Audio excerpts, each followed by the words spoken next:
So good morning students. Today we discuss the overview of chapter 6 spectrum. So हम लोग consider करते हैं कि जो हमारे सन से सीधी वाइट लाइट आती है जब भी वो 7 कलर्स में स्प्लिट होती है उसको हम लोग क्या बोलते हैं स्पेक्ट्रम। तो वो 7 कलर्स कौन से हैं हमारे VIBGYOR violet indigo blue green yellow orange red.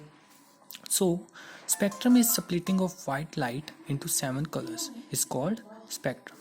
In the second point, these lights or rays travel with same speed in air and vacuum.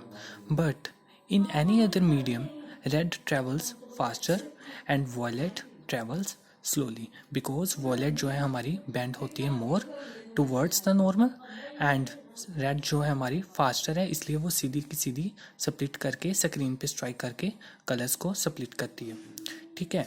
So in the fourth point we consider that principle of prism किस पे depend करता है bending of light पे.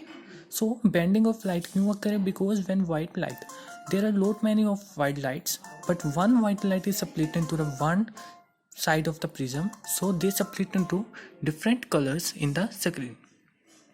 So these of splitting of white lights into different colors is known as dispersion. So हमारा dispersion क्या है कि अगर white light different colors पे split करती है तो उसको हम लोग क्या बोल देते हैं dispersion. And the screen where the white light split into 7 colors is known as 7 colors of visible spectrum. इसको हम पूरे को बोलते हैं visible spectrum जहाँ पे हमें white light screen पे visible होती है.